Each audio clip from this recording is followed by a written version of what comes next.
Hi. Okay. So I went tonight and yeah, okay. Mostly great, amazing.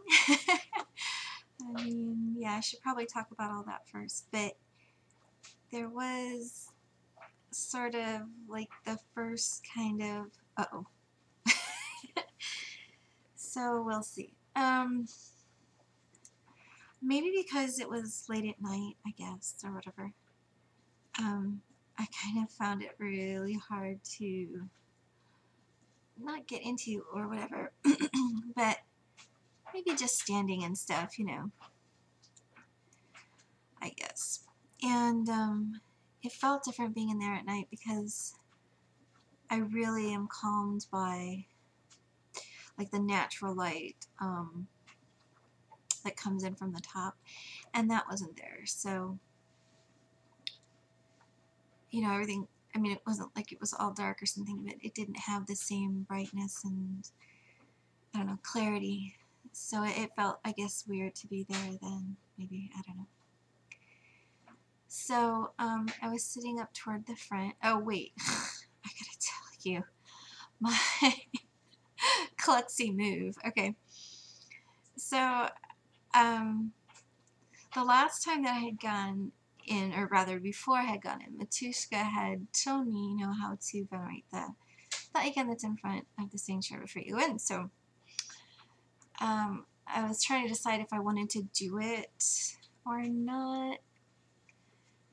So I kind of found a time where it wasn't necessarily anybody that could notice or see me. So, okay, I felt a little more comfortable to do that. So I went ahead to do that, but there was this really big, what do they call those things? It's circular and it's like, oh, a wreath. There was a wreath around it and it was huge and it had roses in it. Now I'm really short, okay? And I literally had to get up on my tiptoes to be able to kiss the part of the feet, and then that didn't work because I ended up like not being able to get my toes up high enough, and I kind of toppled it because I'm a major klutz, and then as soon as it like righted back, like I was able to kind of like pretend nothing happened, and it was loud, so that was like incredibly embarrassing. So yeah. Alright, so then there was that fiasco. And then, so I just walked in, and I usually like to sit way far over on the left. Like, I guess because I like sitting by the choir and whatever. But my friend Donna came and got me. And so she sat me back towards her with another Rachel and some other people who were very, very nice. So I was sitting back with her, which was nice because then I knew when to cross myself. Because I don't know what I'm supposed to do, or whatever, And she's always like, rubbing my back like she's my mom or something. It's just very sweet. And she kisses me and I kiss her, and it's very, very dear. So, we're standing, blah, blah, blah. We sing, blah, blah, blah. And then they get to the point where they're doing the communion portion, and that was finally when it was that the heat went through my whole body, and I thought that was very interesting that happened to be the moment when that all happened.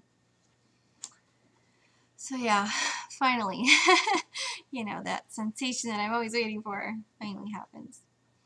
So then there was that, and then there was a lot of reading out, so we got to sit down quite a bit. I was surprised at that. And I liked what was read. That was nice. Then there was discussion about baptism and stuff. And, okay, I'd never heard of St. John of Chrysostom or something. If I'm saying that wrong, all right. And he's some archbishop, I guess, and he lived in the 300s or something. I can't keep any of this straight. So something that he had written about the differences between the baptism of Jesus and the baptism of John, and then comparing it to the ritual baths of Jews. Well, kind of unfortunately, I have a little bit too much information about that because I practiced that. And so when partial answers are given, or what I perceive to be an inaccurate characterization, I guess I could call it, it kind of,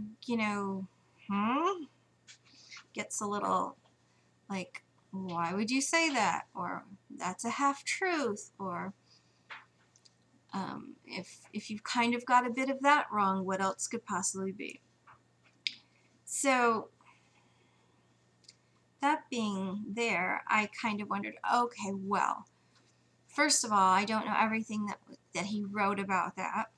And so maybe something was abbreviated for this particular sermon or something, and the rest of it, it would have made it too long. So giving it the benefit of the doubt there. The other part of it was, I kind of wondered if this incorrect information was provided to him because Jews didn't really want to talk to non-Jews about what actually was going on. And the conclusion drawn by him seemed reasonable because of the reasons why given as to what was happening. But if you know about it, it's not the case at all. So, because the original supposition is incomplete, the other ones, it's not that they fall flat completely, because there is still a line of continuation. But the characterization of it really, I'm not going to say it was negative, but there was sort of a kind of like a weird pity. It's like all those poor imperfect Jews. It was like, what? Everybody's imperfect. That's the whole point, So I don't know. That was like, and I keep trying to find a sort of, I only have an obnoxious description for this because, like, in Scientology, supposedly when you get through to a certain point of it, then you find out the galactic overlord is named Xenu, and it's like all about aliens and weirdness and stuff. And so, but then you're so far into it that you can't get out or something. So I keep, and I'm sorry because this is so obnoxious of me, I keep waiting for the Xenu shoe to drop. Like, it's just gonna all, oh well, that's the end. I guess I can't think about this orthodoxy thing anymore. There's part of me that is just expecting that to happen because I'm just so accustomed to being disappointed. There's a part of me that kind of almost wants that to happen because otherwise then I'm responsible for everything that I do and don't do. Of course I am anyways, regardless. But it kind of, I don't know, changes the timbre of it, I guess I could say.